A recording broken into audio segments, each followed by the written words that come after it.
Bismillahirrahmanirrahim. Assalamualaikum warahmatullahi ta'ala wabarakatuh.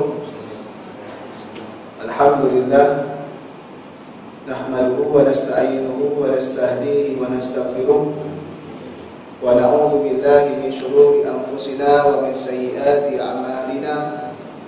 Man yahdihillahu fala mudilla lahu wa man yudlil fala hadiya lahu.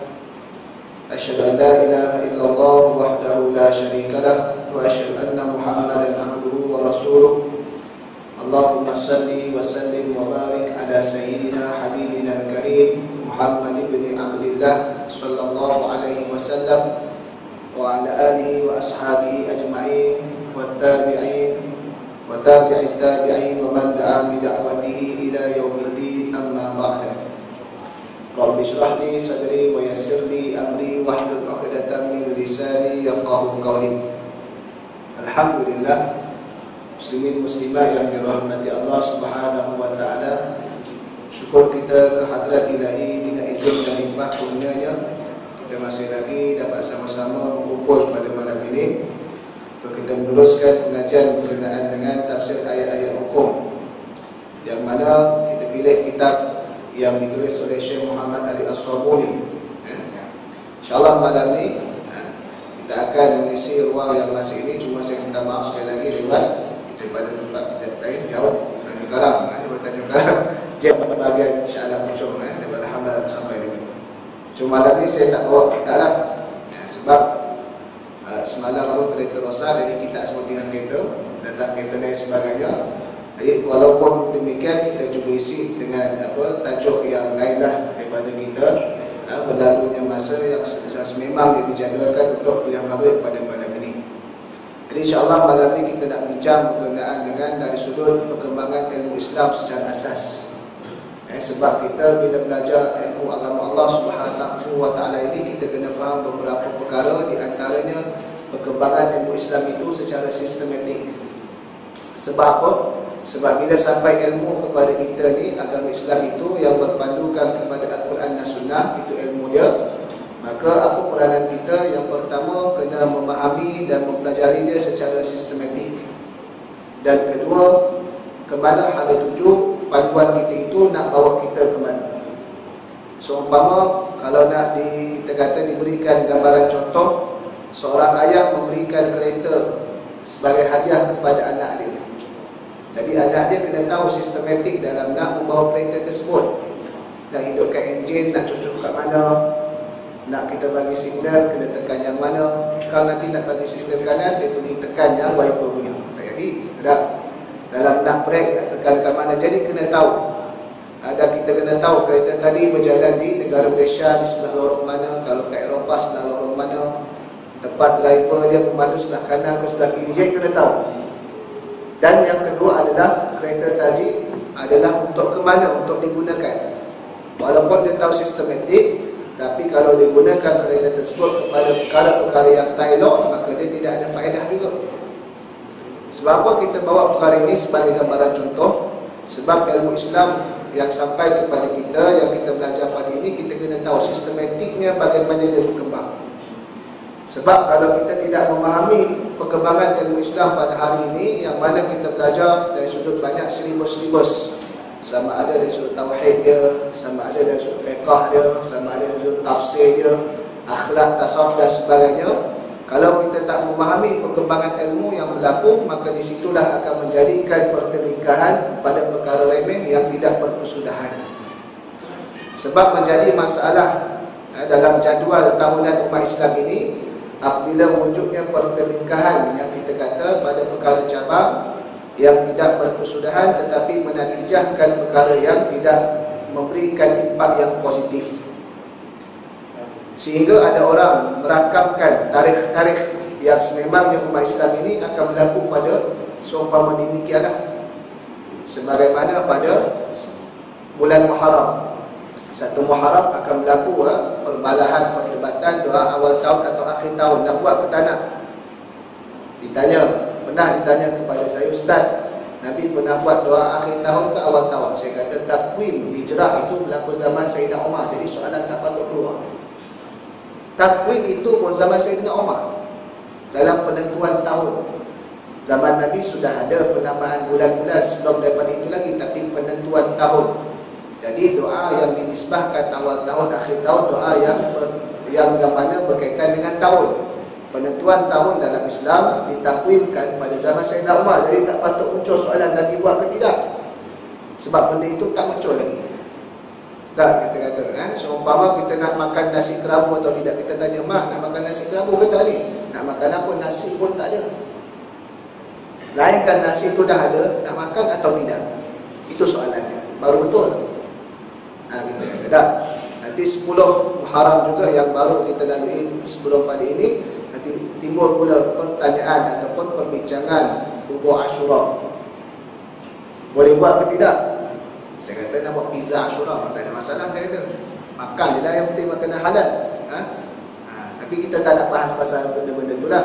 Ini jadual yang kita kata akan berlaku dari sudut perbalahan. Dan bulan Muharram juga akan, bila masuk tahun baru, akan cerita beberapa orang berkenaan dengan hijrah.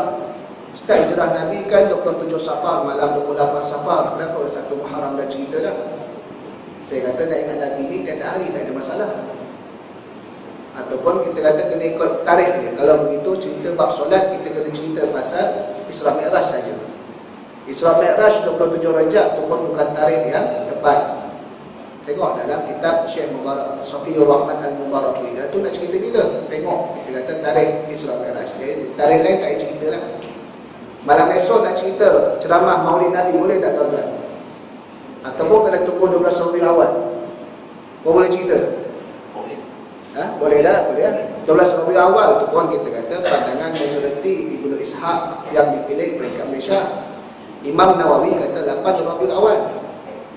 Syekh Safiur Rahman Al-Mubarakfuri dalam kitab Rahim Makhtum 9 Rabiul Awal. Nak cerita ke mana tuan-tuan? Jadi orang pening jadi kita kata Rabiul Awal berlaku pergelikan Maulid Nabi, tarikh dia, sambutan bagaimana. Akhir sekali perbincangan yang kita kata kalau menatijahkan impak yang negatif, rugilah. Kalau menatijahkan impak positif, contoh kita bertambah lagi ilmiah, maka tak ada masalah.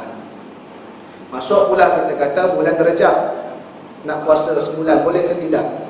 Digaduh pula begitu. 27 Rajab, adakah ini tarikh yang sahih? Kenapa kita sambut 27 Rajab di Isra Mi'raj? Macam-macam pula perbincangan. Masuk bulan Nisfu Sya'ban, bulan Sya'ban, puasa boleh ke tidak? Nisfu Sya'ban bagaimana? Berbalah juga. Nampak tak? Ini tiap-tiap tahun. Saya kira 30 tahun pun ada lagi. Cuba fikir daripada kan. Masuk bulan Ramadan, kita akan berbincang pula. Tarawih 20 ke 8 yang afdal. Nak buat tazkirah ke tak nak? Yang buat tazkirah pula lepas isyak sebelum tarawih ke, ataupun tengah-tengah 4 sebelum 4 lagi ke, ataupun lepas witir ke, ataupun selepas witir? Ada bincang banyak pula dah. Akhir sekali masing-masing kita kata tidak dapat urus dengan baik dari impak negatif. Masuk pula bulan Syawal, khususnya bagi wanita, puasa 6 itu boleh tak gabung dengan sunat? Saya gambarlah macam-macam kita kata dah. Masuk pula bulan Syawal, bulan Zulqa'dah. Zulqa'dah tak ada apa sangat. Zulhijjah. Masuk Zulhijjah, kena pula kalau 1 Zulhijjah kita tak sama dengan Saudi. Itu yang jadi perbincangan. Seumpama tahun lepas, tahun ni tak berlaku, tahun lepas tak berlaku sama, 2 tahun lepas tak sama. Hari Arafah ni puasa 9 Zulhijjah, ataupun sebab hari di Arafah, hari orang berwukuf di Arafah. Jadi perbincangan. Sebab itu kita kata akhir sekali kalau tidak diuruskan dengan baik, maka mudah kita menjatuhkan hukuman kepada orang yang berbeza pandangan tadi dalam perkara yang tak tepat. Seumpama dia ini malas, dia ini melakukan bid'ah, dia melakukan kesalahan, sebab kita jatuhkan hukuman terlampau cepat.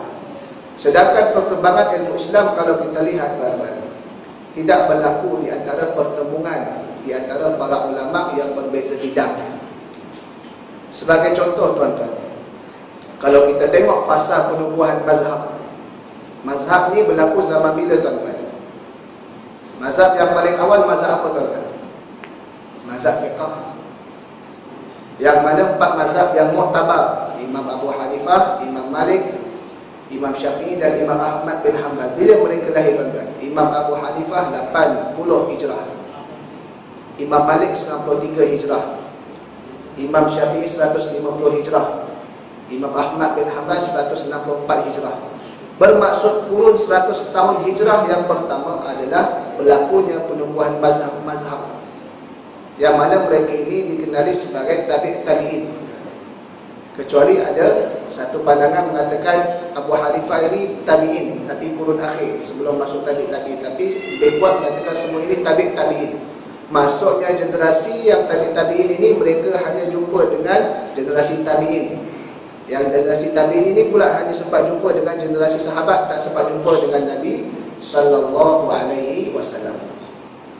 Aliran pentashihan hadis Imam Bukhari, Imam Muslim, Imam An-Nasai, Imam Abu Daud, Imam Ibnu Majah, Imam Tirmidzi dah sebut dah? Belum dah. Tirmidzi, Sunan Sittah dipanggil antara yang paling kuat, Sunan Sittah. Kalau ditambah lagi Sunan Tis'ah 9, ada Ad-Darqutni dan sebagainya. Tapi 6 yang paling kita kata lead di hadapan dalam aliran pentashihan hadis. Bila muncul aliran pentashihan hadis ni tuan-tuan? Imam Bukhari lahir bila tuan-tuan? 194 atau 195 Hijrah. Maksudnya ke belakang lagi daripada pengasas mazhab fiqh yang ada. Imam Muslim lebih kurang 202 atau 204, 200. Imam Ibnu Majah pun sekitar itu 200. Imam Ibnu Majah 207, Imam Abu Daud 200, lebih kurang itulah. Dia sekitar bermula dengan Bukhari 164 sampai 210 Hijrah. Bermaksud aliran pentashihan hadis tuan-tuan, dalam nak mensahihkan hadis, dalam nak menghassankan hadis, dalam nak mendhaifkan hadis, dalam nak mengenali hadis itu hadis maudhu'. Bukan hadis sebenarnya hanya direka diserahkan pada Nabi, yang sebenarnya berlaku pada aliran 200 Hijrah. Walaupun begitu tuan-tuan, kita pernah dengar tak Imam Bukhari kritik mana-mana ijtihad mazhab yang berlaku. Sebagai contoh dalam mazhab yang begitu ringan berkenaan dengan batal wuduk apabila tersentuh lelaki dan perempuan yang bukan mahram tanpa lapis, ialah mazhab Abu Hanifah. Sentuh dah ke mana setara pun, walaupun naik syahwat tak batal. Imam Malik dia pertengahan. Sentuh biasa tak syahwat tak batal. Sentuh naik syahwat batal. Imam Syafi'i begitu ketat. Asal tersentuh je pun cukup dah batal. Maksudnya asal ops, tekan ops kan, kalau tak sengaja ops tak batal, batal. Asal ops dah. Dah kena dah.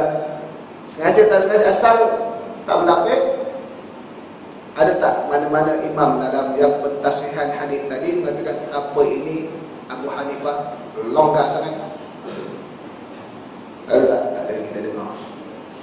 Dalam bab kunut solat subuh, mazhab Syafi'i meletakkan sunat abad. Sebahagian ulama Hanafi ada sebahagian, tapi bukan majoriti mengatakan sunat. Mazhab lain tak ada. Mu'tamad Hanafi tidak, Maliki kata tak, Hanbali kata tak. Ada tak mana-mana imam dalam pentashihan hadis mengatakan apa ni Syafi'i memberatkan dalam bab subuh, sedangkan mazhab lain majoritinya tidak? Tak berlaku tuan-tuan. Sebab perkembangan ilmu Islam dia berkembang dalam keadaan yang positif. Dia tidak berkembang dalam keadaan dia menjatuhkan mana-mana aliran ilmu yang lain yang selagi mana ia dikira betul, walaupun bersalahan pandangan, maka ia diiktiraf, dibiarkan begitu. Apatah lagi kita kata mazhab tauhid kita, Ahlus Sunnah wal Jamaah. Tak ada yang Syiah, tak ada dah, tak boleh dah Syiah ni ada yang Syiah tak ada. Kita kata kalau siapa Syiah penceramah pun tak dapat tauliah, kita kata ngajar tak boleh kita tablighkan kat markas dia lah Syiah. Ada lah tempat-tempat yang kita yang ada bukti. Mazhab tauhid kita tahu tak? Siapa pengasas Ahlus Sunnah wal Jamaah? Bukan Ahlus Sunnah wal Jumaat tuan-tuan. Ahlus Sunnah wal Jumaat datang sembahyang sunat raya tu, sembahyang hari Jumaat tu dia sembahyang Jumaat dia. Yang lain tak nampak Jumaat tu Ahlus Sunnah wal Jumaat. Dulu lah akhir hari bercerita dah dia kata Ahlus Sunnah wal Jumaat. Sunat bila sunat hari raya datang jemaah, hari Jumaat dia jemaah. Yang lain fardu-fardu lain semua tak datang jemaah. Itu Ahlus Sunnah wal Jumaat kalau ada lah. Mazhab Ahlus Sunnah wal Jamaah diasaskan oleh Abu Hasan Al-Ash'ari daripada keturunan Abu Musa Al-Ash'ari, orang Yaman. Lahir bila tuan-tuan? Ada yang kata 250 Hijrah, 260 Hijrah. Yang kuatnya 260 Hijrah. Dan kedua, aliran pengasas kepada Ahlus Sunnah wal Jamaah ini dia dua aliran. Satu Asy'ariyah yang dipanggil Abu Hasan Al-Asy'ari tadi. Yang kedua adalah Abu Mansur Al-Maturidi di Samarkand. Ini kita kata dari sudut ketepatan tarikh lahir tak ada yang kata mana tepat, tetapi dia wafat 333 Hijrah.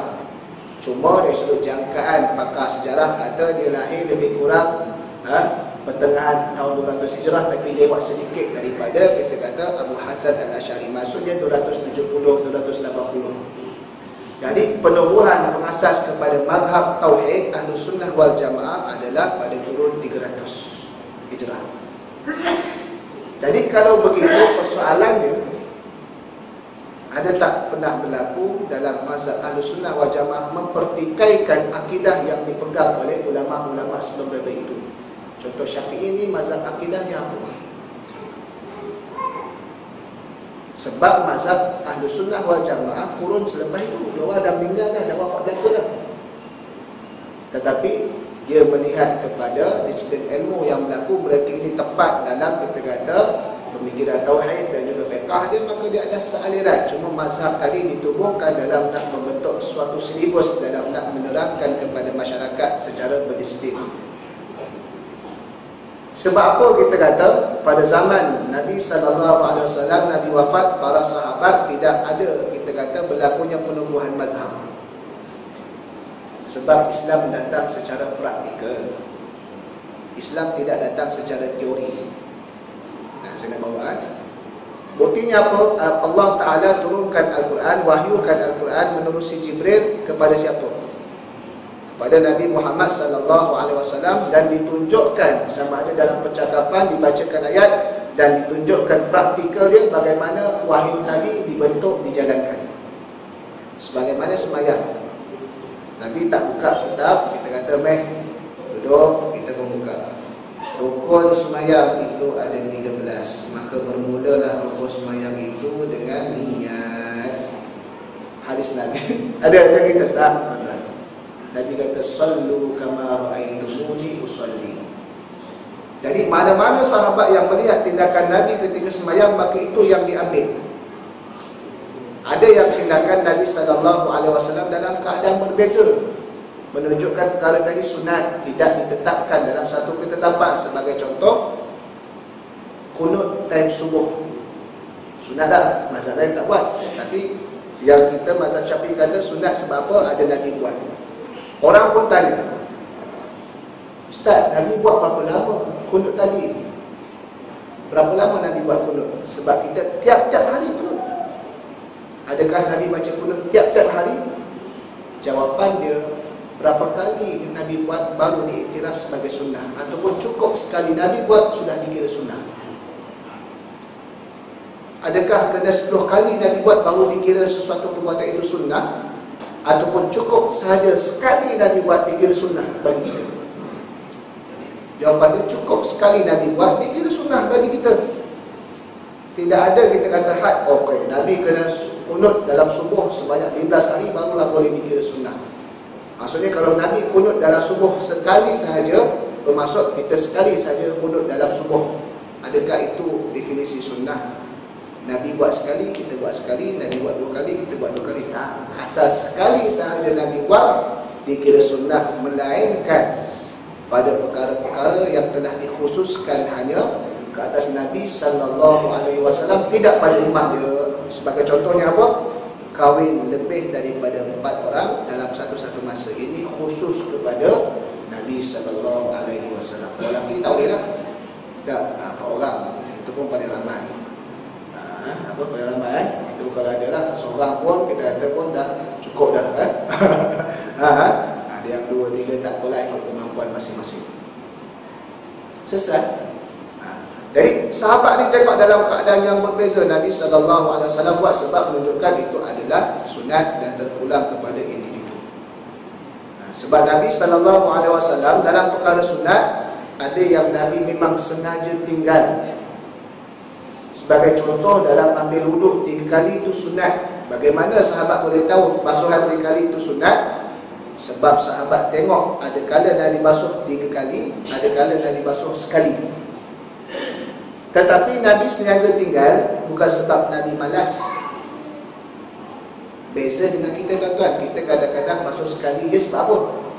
Sebab semalas nak ambil tanggung, betul tak? Melainkan kalau ada urusan penting lah. Aku ambil sekali ni, kita ambil sekali juga. Itu kita tuan-tuan. Nabi tidak, Nabi dia tunjuk praktikal. Jadi sahabat tengok, dia riwayatkan Nabi ambil 3 kali. Aku tengok Nabi ambil sekali. Maka sahabat pun faham 3 kali itu sunat, sekali itu wajib. Sebagaimana juga kita kata berlakunya sujud sahwi zaman Nabi SAW, 5 kali Nabi pernah sujud sahwi. Adakah disebabkan Nabi tak khusyuk dalam sembahyang? Nabi nak ajar sahabat di manakah tempat-tempat yang mempunyai sujud sahwi. Ada 2 keadaan. Satu, disebabkan Nabi tertinggal perkara sunat, Nabi buat sujud sahwi. Nabi tinggal tasyahud awal dan Nabi tinggal kunut yang kedua. Yang kedua, dalam keadaan Nabi mengurangi rakaat dan juga ada terlebih rakaat. Ada Nabi sembahyang zuhur berlaku, Nabi salam rakaat kedua, Nabi bagi salam. Rakaat ketiga Nabi bagi salam. Nabi terlebih rakaat kelima, maka Nabi sujud sahwi baru bagi salam.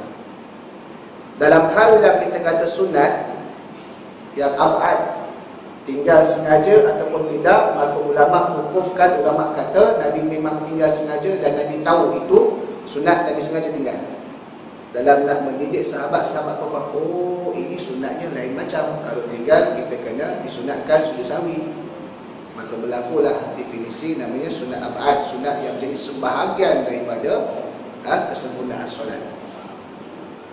Ada sunat yang lain Nabi tinggal, Nabi tak sujud sahwi, maka sahabat pun faham ini sunat yang dipanggil qai'ah. Maksudnya Nabi buat dalam keadaan sedar. Dalam kes yang mana Nabi SAW terkurang dari sudut rakaat, maka sebahagian majoriti ulamanya, kalau tengok dalam kitab Taqrirus Sadidah fi Masail Mufidah, kitab fiqh dalam ulama yang lain, Syekh Muhammad bin Ahmad bin Hasan Al-Kaf, dia kata apa? Ketika Nabi SAW terkurang rakaat, Allah Ta'ala melupakan Nabi seketika. Jadi bila habis saja Nabi bagi salam, terus Allah Ta'ala mengingatkan semula Nabi. Sebab itu pernah berlaku kes Nabi sembahyang zuhur, 2 rakaat itu, Assalamualaikum warahmatullahi, Assalamualaikum warahmatullahi. Sahabat-sahabat buat apa tuan-tuan? Sahabat-sahabat pun bagi salam lah. Sebab Nabi buat, kita buat lah. Maksud Nabi sendiri yang tanya, tadi 2 rakaat. Sahabat kata itu, kenapa tak tegur? Takut wahyu baru. Sebab yang boleh tahu wahyu ni Nabi ya. Manalah tahu pokok suruh jadi 2 rakaat, alhamdulillah. Mana tahu? Itu kuasa Allah. Siapa tentukan rakaat? Allah. Allah tentukan, Allah khabarkan siapa ke Nabi. Jadi Nabi tunjuk pada kita. Jadi sahabat takut ini dah wahyu baru. Sebab kita dah belajar ada hukum yang dibatalkan selama itu. So umpama dalam penyusuan nak jadi anak susuan, kalau sebelum daripada itu 10 kali susuan yang mengenyangkan, anak-anak yang bawah 2 tahun jadi anak susuan. Kalau tak cukup 10 kali mengenyangkan tak jadi. Tapi dibatalkan hanya cukup 5 kali sahaja susuan pada anak-anak yang kurang 2 tahun, mengenyangkan 5 kali dah jadi anak susuan dah. Hukum boleh berubah zaman wahyu. Jadi Nabi Ta'ala sempurnakan rakaat tadi. Jadi ini yang berlaku. Jadi sebab itu zaman kita kata zaman sahabat tidak adanya berlakunya mazhab. Sebab sahabat ni memang tengok live apa yang Nabi buat. Jadi cukup dengan kefahaman yang sama nampak. Dalam perkara yang berbeza mereka riwayatkan kelakuan Nabi, maka sahabat faham di sinilah adalah kita kata sunat dalam nak buat ataupun tidak, kerana Nabi membeza-bezakan kelakuan tadi. Ada yang Nabi memang tak pernah tinggal sunat, tetapi sahabat tidak hukumkan kepada wajib, sebab ada nas yang lain mengatakan wajib itu hanya yang lain saja, yang lain tidak wajib. Sebagai contoh, Nabi dalam sembahyang sunat yang menjadi sunat muakkadah, sunat-sunat yang sangat dituntut. Dalam mazhab Syafi'i kata 3 sunat, iaitulah solat sunat duha, solat sunat tarawih dan solat sunat kita kata tahajud. Nabi tak pernah tinggal. Dalam bab tarawih pun yang Nabi tak keluar malam keempat atau malam kelima tu bukan Nabi tak sembahyang, Nabi sembahyang seorang ke Allah, tak sembahyang jemaah dengan sahabat. nak tunjuknya tarawih itu sunat, bukan wajib. Jadi bila Nabi, ulama kaji hadis-hadis Nabi nak cukup, Nabi tinggal bila tahajud, Nabi tinggal bila tarawih, tak jumpa. Dan sahabat pun tengok Nabi sentiasa buat. Jadi tak hukumkan wajib. Sebab apa? Sebab Nabi jelas dalam, kita kata, hadis-hadis yang lain, sembahyang itu hanya yang wajib 5 kali sahaja. Jadi selain daripada 5 kali, bila Nabi sentiasa buat tak tinggal, maka dijatuhkan hukum sunat. Tapi sunat yang dipanggil sunat muakkadah, yang sangat-sangat dituntut sebab Nabi tak tinggal. Sahabat belajar secara praktikal. Jadi sahabat-sahabat zaman itu tak perlu kepada suatu penyusunan detail yang dipanggil madhab dalam nak menerangkan konten sesuatu perkara dalam ajaran Islam. Habis zaman Nabi SAW sahabat, maka lahirlah generasi yang kita kata sempat jumpa sahabat, tak sempat tengok Nabi, yang dipanggil generasi tabi'in. Mereka ini beriman, sempat jumpa dengan sahabat, belajar dengan sahabat, tapi tak sempat berjumpa dengan Nabi SAW. Berlaku mazhab? Tak berlaku lagi. Sebab apa? Sebab mereka begitu dekat dalam nak memahami apa yang sahabat faham. Mereka faham apa yang sahabat faham. Jadi jelas mereka itu faham apa yang praktikal Nabi. Sebab yang disampaikan melalui sahabat direct kepada mereka. Kita kata terus tanpa ada banyak rantaian yang menyebabkan tak berlaku keraguan. Jadi ulama-ulama besar seumpama Hasan al-Basri yang lahir tahun 21 Hijrah zaman Sayyidina Umar, tidak ada nama mazhab apa. Dia sebab direct dengan sahabat. Qatadah dalam bab ilmu tafsir, Ibnu Sirin dalam tafsir mimpi. Dia orang ulama-ulama dalam, kita kata, zaman tabi'in.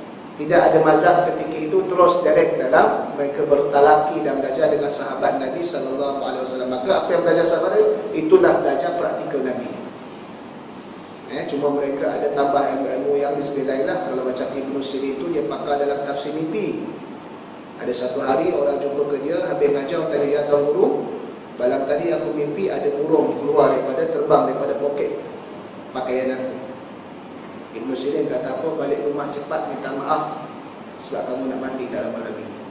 Malam tadi ada siapa mimpi burung keluar daripada pakaian. Kalau ada balik cepat. Ibnu Sirin kata lah, kita ada antara kisah yang berlaku. Jadi banyak kita tak berlaku. Yang berlaku zaman tabi'in. Selepas mana sahabat semua wafat, tinggal orang yang belajar daripada sahabat dipanggil tabi'in. Generasi selepas itu tak sempat jumpa sahabat, hanya sempat jumpa, kita kata, tabi'in tadi itulah. Timbul pendekatan baru, iaitulah munculnya mazhab-mazhab. Sebab apa? Sebab masyarakat ketika itu Islam semakin meluas, dan masyarakat nak memahami praktikal Nabi ini begitu jauh rantaiannya, memerlukan kepada satu penyusunan silibus dalam nak memberitahu berkenaan dengan konten ajaran Islam. Waktu itu berlaku berkenaan dengan fiqh. Jadi munculnya mazhab-mazhab dalam nak menghadapankan pembelajaran yang dibawa oleh ulama-ulama yang tertentu. Yang paling muktabar, yang sini-kini adalah 4 mazhab tadi itulah. Maka dia nak menerangkan berkenaan dengan fiqh. Sebab ketika itu masyarakat keliru dalam bagaimana nak faham fiqh yang sebenarnya ikut Nabi SAW. Jadi seumpama kita bermazhab Syafi'i, adakah kita mengikut Syafi'i ataupun kita mengikut Nabi? Jawapan dia jelas, kita ikut Syafi'i sebab Syafi'i ikut Nabi. Bermaksud kita ikut Nabi SAW. Sebab Syafi'i mazhab dia dalam fiqh dipengaruhi dalam ilmu fiqh. Sahabat-sahabat yang paling mempengaruhi dalam pelajaran ilmu fiqh ni 2 sahabat yang paling kuat, kita kata. Yang pertamanya Ibnu Umar radhiyallahu taala anhuma, dan juga Ibnu Abbas radhiyallahu taala anhuma, 2 sahabat Nabi yang muda. Ini paling kuat dalam nak mempengaruhi perkembangan ilmu fiqh. Masuk aku dah? Masuk aku dah? Masuk dah? Sekali. Jadi kalau kita tengok pendekatan 2 orang ini adalah beza. Dan mana ini hasil yang menyebabkan mazhab-mazhab ini berbeza dalam pendekatan sesuatu perkara. Nanti kita sambung sikit lagi, kita bagi lalu azan. Masuk dah? Lalu azan dikemanakan. Wallahu a'lam.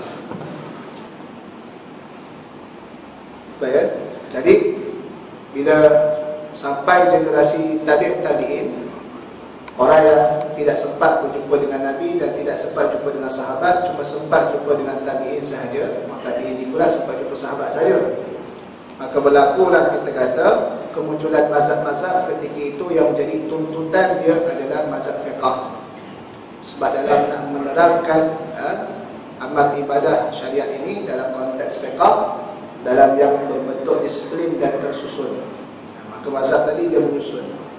Mazhab-mazhab ni maksud dia apa? Ma wasala ila syai'in, sesuatu yang sampai kepada sesuatu. Maksudnya nak sampaikan kepada Nabi sallallahu alaihi wasallam. Jadi ikut mazhab supaya nak sampaikan kepada Nabi sallallahu alaihi wasallam. Sebab tabi'in mengambil daripada tabi'in, dan tabi'in pula mengambil daripada sahabat. Yang mana kalau dalam ilmu fiqh, dua sahabat yang paling berpengaruh dalam nak kita kata perkembangan ilmu fiqh khususnya. Di antara yang keduanya itu adalah Ibnu Umar radhiyallahu taala anak Sayyidina Umar, dan kedua Ibnu Abbas radhiyallahu taala anhuma. Selain daripada itu Anas bin Malik, Abu Hurairah, maksudnya mempengaruhi, tapi yang paling kuat dua ini. Yang mana pendekatan Ibnu Umar begitu ketat dalam sesuatu penjagaan kesempurnaan ibadah, sehingga tahap tuan-tuan kalau ambil wuduk ni, iaitulah kita mengalirkan air pada anggota wuduk dengan pada zahir dia. Jadi anggota wuduk dia ada 4 lah kan, muka, tangan, kepala ataupun sebahagian kepala, kaki, kena pada zahir. Dan Ibnu Umar ni bila basuh muka, dia akan pastikan air wuduk tu masuk sampai ke celah-celah mata. Ini kira zahir lagi, ketat dia. Kalau tak kena, tak sah ambil wuduk. Bila tak sah ambil wuduk, tak sah sembahyang. Sehingga di akhir riwayat dia dalam keadaan takdir Allah muda, ketat dia. Dan pegangan dia dalam kita kata menjaga hadis tersebut begitu ketat. Zaman Nabi SAW di Madinah, ada satu pokok yang agak rendah. Agak rendah ni tak tinggi dah kan, bahasa Melayu ni lah rendah kan, betul tak? Saya pun kan salah kan bahasa Melayu kan. Dari Nabi SAW, Ibnu Umar ni sahabat yang muda, kecil, lebih muda daripada sahabat-sahabat yang besar. Abu Bakar, Sayyidina Umar dia sahabat kecil. Nabi SAW lalu kat pokok tersebut, nak kena kepada Nabi jalan tunduk. Sayyidina Umar tengok Nabi tunduk. Bila Nabi tunduk, itu perbuatan Nabi, betul tak? Bila perbuatan Nabi, maka dia apa? Sunnah. Sunnah, semata-mata perbuatan Nabi itu sunnah, melainkan perkara yang dikhususkan pada Nabi. Kahwin lebih daripada orang satu masa. Apa sahaja perbuatan Nabi semata-mata Nabi buat, dia sunnah. Jadi Ibnu Umar ni, walaupun dia lalu kat pokok tu atas lagi daripada dia tunduk. Orang tanya kenapa? Nabi tunduk. Ikut Nabi bukan sebab tunduk, sebab pokok tu halang kita boleh pada. Pegangan dia sunnah dalam begitu ketat. Bahkan zaman Sayyidina Umar jadi khalifah, pokok tadi dikenali, kita kata tempat laluan Nabi. Orang mengambil dalam, pergi ke pokok dalam nak meminta keberkatan, tawassulan ataupun kita kata tabarrukan. Yang menjadi masalah, ada segelintir yang melampaui dalam perkara tersebut. Maka Sayyidina Umar dalam perkara itu begitu tegas, di bab ada kesan efek negatif pada akidah, dia tebang pokok tu. Bila tebang pokok tu, tak ada pokok. Ibnu Umar lalu kawasan itu juga tunduk juga. Sebab pokok ke ditunduk atau sebab ikut perbuatan Nabi? Sebab ikut perbuatan Nabi. Selesai. Apa sahaja yang Nabi buat, maka itu perbuatan. Bila perbuatan disunnah, selesai. Sayyidina Umar begitu ketat dalam bab kita kata. Berbeza dengan satu pihak lagi, sahabat juga sahabat, masing-masing sahabat. Ibnu Abbas radhiyallahu taala anhuma adalah begitu, kita kata tak begitu, dia lebih longgar daripada kita kata Ibnu Umar. Dia tak sama macam kes-kes tadi lah. Dan Syafi'i kalau kita tengok susun gali dia, pendekatan dia lebih daripada aliran Ibnu Umar dalam nak menjaga kesempurnaan ibadah. Tengok mazhab Syafi'i daripada tok guru dia sampai ke siapa, sahabat sampai ke siapa tok guru dia ambil. Iaitulah pada Ibnu Umar dia ada 3, duanya Ibnu Umar. Dua-dua tok guru yang besar daripada Ibnu Umar. Dan kenapa sahabat-sahabat yang kecil ini yang mempengaruhi perkembangan ilmu fiqh, di mana sahabat-sahabat yang besar seumpama Abu Bakar As-Siddiq, Sayyidina Umar, Sayyidina Osman, Abdul Rahman bin Auf yang lebih senior dalam, kita kata, usia dia bersama dengan Nabi SAW. Kenapa sahabat-sahabat yang kecil ataupun sahabat yang lewat masuk Islam, seumpama Abu Hurairah tahun ke-7 masuk Islam, tapi hadisnya banyak, tapi dia mempengaruhi perkembangan ilmu Islam. Sebab apa yang berlaku, sahabat besar dia menilai. Sahabat besar yang pertama dia sibuk dalam urusan pentadbiran. Sebagaimana Sayyidina Umar, orang pernah tanya kepada Sayyidina Umar, "Ya Amirul Mukminin, kenapa kamu tidak azan? Bukankah kamu tahu azan itu fadilah dia cukup besar? Orang yang azan, orang yang datang sembahyang sebab dengar azan, orang Bilal, muadzin itu dapat pahala." Di hari kiamat, Nabi istilahkan leher dia panjang. Dalam lautan manusia itu, Allah Ta'ala suruh malaikat dicari bagi rahmat kepada orang yang lehernya panjang. Jadi orang leher panjang paling menonjol, malaikat akan ambil dia. Sayyidina Umar kata apa? Laulal khalifah la'azantu. Kalaulah bukan dengan sebab kesibukan khalifah, saya pakai azan. Tapi kita bagi tugas lah. Awak, muadzin, aku aja urusan pentadbiran. Jadi sahabat-sahabat yang besar, dia pegang posisi yang cukup penting, pentadbiran dan benda-benda lain. Maka diserahkan kepada sahabat-sahabat yang, kita kata, lebih junior daripada mereka dalam urusan mengajar dan sebagainya lah. Sebab pembahagian tugas. Tapi mereka pantau tak pantau. Selagi mana tengok ada masalah, mereka biarkan. Sehingga tahap zaman Sayyidina Umar pernah menarik tauliah Abu Hurairah. Istilah sekarang lah. Tengok Abu Hurairah ni dia masuk Islam lewat tahun ke-7 hijrah pun masuk Islam. Sama Nabi 4-5 tahun je baru, tapi hadis dia paling banyak hafal, 5,000 lebih. Kalangan sahabat. Jadi dia senang. Bila orang tanya, hadis Nabi. Sayyidina Umar stop, tak boleh ajar. Tarik tauliah keluar, kita kata kenyataan, tampal kat masjid-masjid sebagainya. Dia tak boleh ngajar. Berlaku, kita kata seketika, sehinggalah datangnya Ibnu Umar radhiyallahu taala anhu, anak dia, tapi atas stand, kita kata, orang yang berilmu, "Ya Amirul Mukminin, aku menjadi saksi, apa sahaja yang Abu Hurairah cakap itu adalah benar." Jadi Sayyidina Umar ni dia bukan berabui kepada Abu Hurairah, dia bimbang terlampau mudah dalam nak mengeluarkan hadis, dan kita kata dalam berhukum yang tidak begitu ni, bimbang berlaku, ada campur tangan yang lain. Jadi sebab itu ada penyaksian orang lain mengatakan keturunan masih jaga, ditarik balik, kau mengajar balik dari Sayyidina Umar. Jadi sahabat-sahabat besar tahu. Dalam keadaan sahabat-sahabat yang muda dan juga sahabat-sahabat yang lewat masuk Islam ni ada kemahiran dari sudut ilmu luas dan ajar-ajar lebih dipandang. Jadi ini yang berlakulah, kita kata. Sebab itu perkembangan mazhab ada beza pandangan di antara 4 mazhab kita ni khususnya lah. Ada yang kata ya, ada yang kata tidak, ada yang kata ya. Sebab apa? Sebab di antaranya adalah mengambil daripada sahabat-sahabat tadi yang berbeza pandangan. Sahabat-sahabat beza pandangan siapa betul? Dulu betul lah, sebab dia tengok satu kondisi Nabi buat, satu kondisi Nabi tak buat.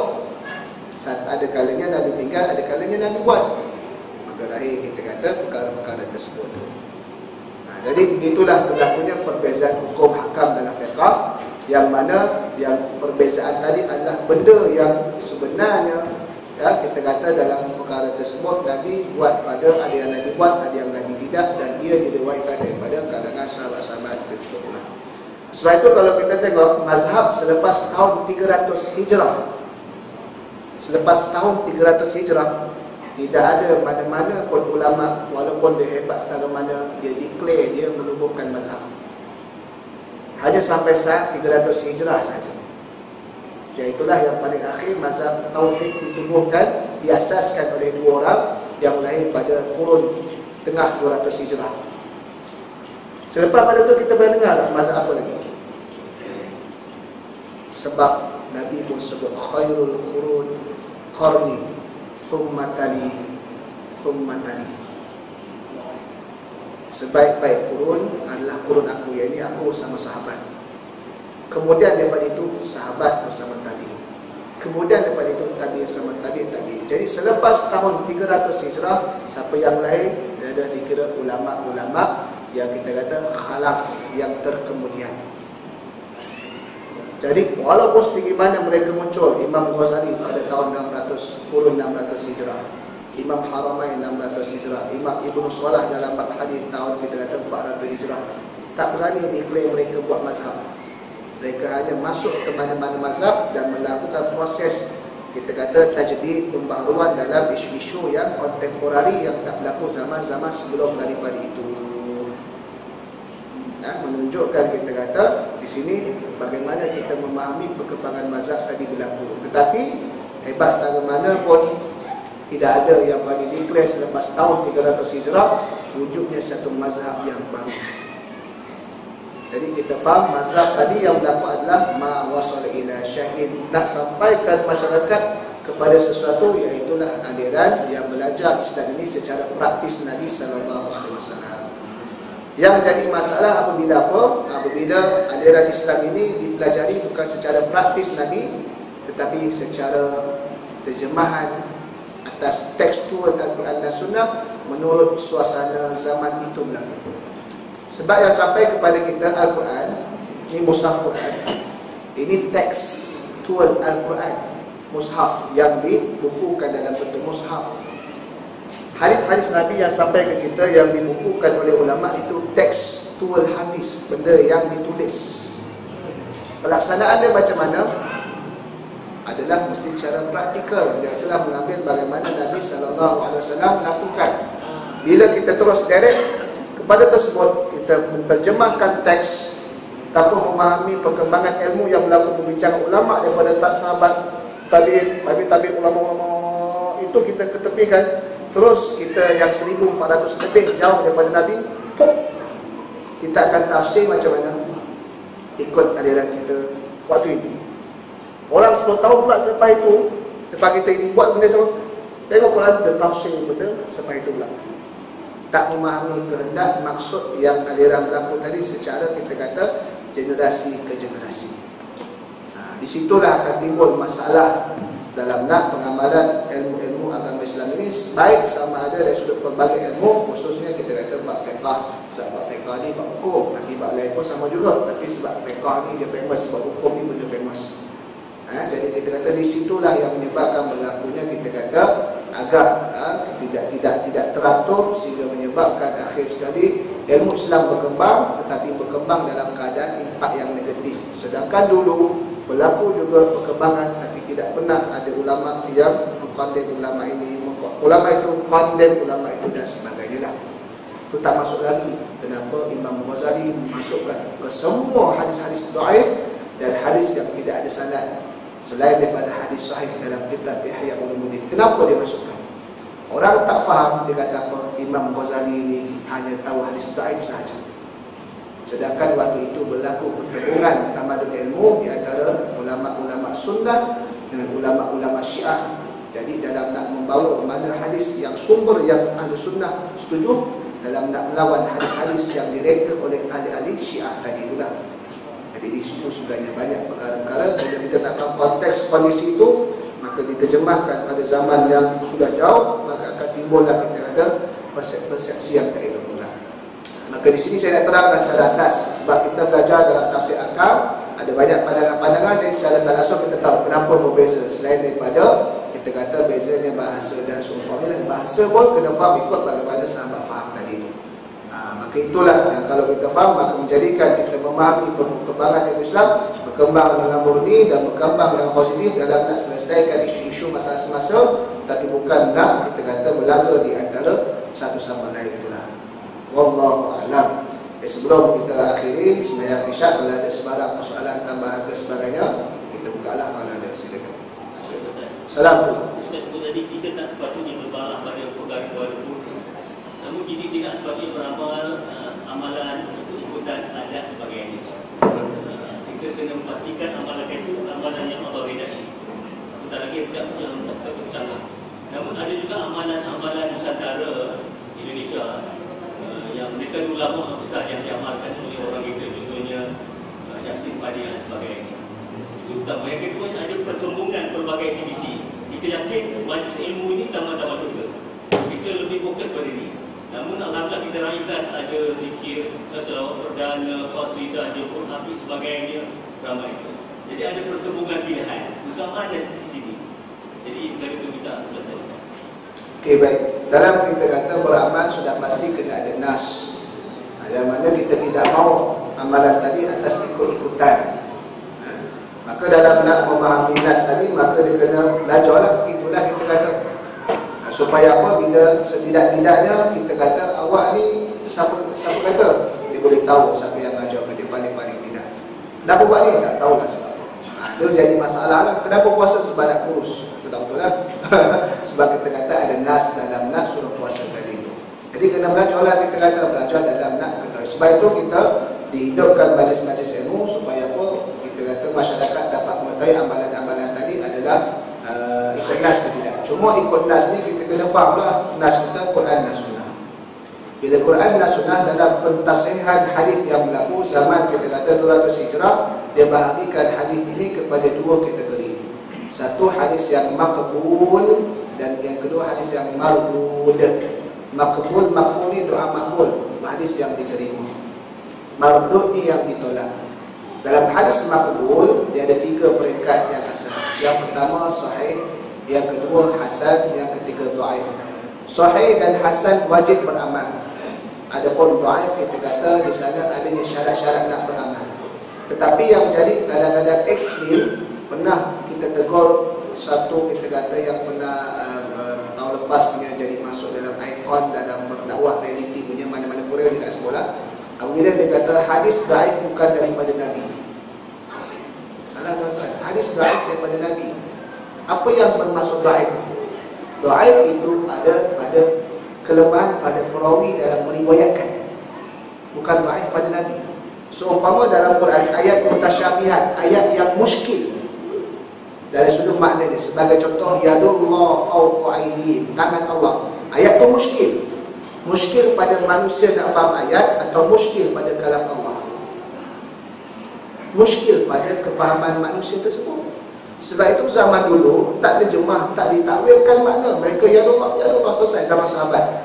Bila berlaku selepas 300 Hijrah, ulama-ulama tengok masyarakat yang tidak faham asas bahasa Arab tadi, timbul mereka menggambarkan yadun terjemahan tangan, gambarkan tangan. Maka ulama mengambil pendekatan pentakwilan, berlaku ubah makna yang kehendak maksud. Jadi bukan muskil pada kalam Allah. Allah maha mulia daripada sebarang kekurangan. Muskil pada kefahaman manusia. Sama lah juga dalam dhaif, iaitu bukan dhaif pada Nabi, dhaif pada perawi. Dari dalam nak menentukan. Jadi ulama pun meletakkan syarat-syarat tadi sebagainya lah dalam beramal. Kalau kita kata kena syarat selesai tadi. Yang mardud, yang jelasnya hadis yang kita kata maudhu', yang direka-reka bukan Nabi sebut tapi nisbah pada Nabi. Dan dia lepas tu banyak percakapan mungkar dan sebagainya. Tapi ini asas yang berlaku. Sebab itu tadi, maka jelas kalau daripada tadi, beramallah bagaimanapun kita kata. Yang kedua, dalam kita nak mengajar orang, ada banyak aktiviti. Ada yang bersifat zikir, ada yang bersifat majlis ilmu, ada yang bersifat selawat kita kata. Itu sebenarnya mekanisme para ulama dalam nak mendekatkan masyarakat mengikut kesesuaian tempat itu. Sebagai contoh dalam bubur Ashura kan. Bubur Ashura ni jadi isu sebab masyarakat kita buat. Arab saya duduk dekat Mesir hampir 6 tahun, bubur Ashura tak ada. Mereka pun pelik apa bubur ni. Kenapa berlaku bubur Ashura ketika itu? Sebab ulama-ulama Nusantara khususnya adalah dalam pendekatan dakwah. Sebagai contoh kuliah maghrib dengan ceramah perdana, mana yang lebih ramai datang? Ceramah perdana. Dan selalu ceramah perdana, selain di-highlightkan tajuk dengan penceramah, di-highlightkan apa? Makanan disediakan. Kalau di-highlightkan kambing boleh disediakan. Tarikan dalam nak menarik orang supaya kita kata tak apalah pun yang memang hadir ke kuliah agama, tak letak makanan disediakan pun memang mereka datang. Tapi bagaimana tarik orang yang tak selalu datang? Antaranya pendekatan yang mudah makan. Nabi SAW pun menganjurkan tut'imut ta'am, kamu bagi makan. Banyak kita kata bagi makan mudah orang datang, bagi makan mudah. Jadi buat satu pendekatan supaya pada hari tersebut adalah kita kata supaya datang ke masjid, surau, tempat aktiviti tadi, buat satu makan. Kenapa bubur tidak nasi minyak? Jimat kos. Yang kedua, supaya masak tadi lebih lama. Dalam nak kita kata nasi tadi jadi lebih. Bila lama, kita bermasyarakat takkan duduk saja, takkan semua orang bisu. Mesti tanya apa khabar, sihat ke, anak ngaji mana. Pendekatan dakwah berlaku dalam interaksi yang kita tak pernah jumpa dalam kuliah-kuliah mana ataupun tempat lain kerja, tapi dia datang waktu itu punya rumah sebelah surau je pun berlaku. Tetapi dengan syarat kita kata bukanlah sampai masak tak puasa, itu salah. Dihidangkan supaya masak tadi kalau buat pada hari itu, dihidangkan pada waktu malam nak meraihkan orang berpuasa. Bukankah hadis Nabi, kamu belanja orang bohong ke makan, kamu dapat pahala seumpama orang yang berpuasa. Bukankah itu daripada hadis Nabi SAW? Nabi tak kata bagi makan apa. Adakah kena makan kurma je kau dapat pahala? Nak bagi makan pizza pun tak ada masalah. Jadi pendekatan yang dibuat oleh ulama Nusantara tapi tak dibuat oleh ulama di negara Arab sebab bukan makanan mereka. Jadi ini pendekatan. Jadi pendekatan tadi kita kata adalah dalam masalah semasa berlaku lokaliti. Mungkin dia sesuai kat tempat situ, tak sesuai tempat tadi. Mungkin sesuai zaman itu, tak sesuai zaman kemudian. Dia bergantung kepada penerimaan huruf selagi mana perkara tersebut tak bercanggah dengan syarak. Suatu ustaz, kalau ni nak masak buruk, masak nasi ayam Ashura pun boleh, apa masalah? Asal nak jamu orang makan, nak ajak orang ingat puasa. Jangan makan, jangan tak puasa. Itu yang ada yang zikir, ada yang selawat, ada yang gini. Jadi itu adalah kita kata bergantung. Cuma kalau bertemu itu kena urus dengan baik supaya tidak merugikan umat tadi pula. Wallahu a'lam. Ada nak tambah juga? Ada baca dalam Imam Ghazali menghantar orang buat buku dengan tahlil, tapi kita masalah buat dalil. Dalam bab tahlil adalah masalah khilafiyah. Ada yang tak dibenarkan, ada yang benar. Sebagai dia menukilkan nas, dia menukilkan teks Imam Ghazali menghalang tahlil. Halang sebab apa? Di situ tak diadakan sebab. Sebagaimana contoh Imam Syafi'i juga tak membenarkan talqin, tetapi Imam Nawawi membenarkan talqin. Imam Syafi'i pengasas mazhab Syafi'i, Imam Nawawi antara mujtahid mazhab dalam mazhab Syafi'i. Penyusunan dalam fatwa-fatwa semua dah berlaku. Imam Nawawi adalah selepas daripada Imam Ghazali. Kenapa? Sebab di situ suatu yang haram dan suatu yang dihalalkan bergantung pada faktor. Yang mana berlaku pengharaman ketika itu sebab orang macam tadi lah, macam Sayyidina Umar. Kenapa dia potong pokok? Sebab dilihat zaman itu ada orang yang melampaui dalam perkara akidah, maka disekat. Yang berlaku zaman Imam Nawawi tak berlaku melampau, maka dibuka. Sebab tidak ada nas yang mu'tamad berkenaan dengan Quran dan hadis, tahlil itu macam mana. Tetapi dalam kita kata itu yang dibincangkan tadi itulah, maka dia isu khilafiyah. Cuma jangan sampai kita kata membawa kepada retak dari sudut kesatuan umat Islam tadi itulah. Wallahu uruskan dengan baik. Ada yang terima tak terima terpulang. Dia adalah benda yang kita kata yang beza pandangan. Ikut pengurusan dalam satu tempat. Selesai. Wallahu a'lam. Ada yang bincang? Tak ada. Ada dua soalan. Soalan pertama, macam saya cakap tadi kan, tiga generasi pertama generasi yang terbaik kan. Jadi biasanya ada macam Ahmad Wahabi ke, jadi kata kalau tiga generasi terbaik kita buat, mengapa kita yang kemudian dibuat? Jadi ini kata itulah sebab yang kita tambah kita betul. Soalan pertama kan. Soalan kedua, pasal orang menghina Al-Quran. Macam baru-baru ni kan Edmonton tu dia hina Al-Quran, dia buat macam toilet papers kan. Jadi adakah apa kita punya reaksi terbaik? Ada kita nak minta Allah turunkan pahala kat dia, ataupun kita minta Allah bagi petunjuk kat dia? Satu approach yang lagi baik. Okey, baik. Berkenaan dengan kita kata ada dakwaan yang kalau 3 kurun pertama tak buat, mengapa kita buat? Di sinilah ulama-ulama selepas pada itu yang berbeza pandangan. Kita kata sebab fiqh itu sifatnya berkembang. Apa maksud fiqh berkembang? Sebab isu-isu semasa banyak berlaku yang terbaru tidak berlaku zaman itu.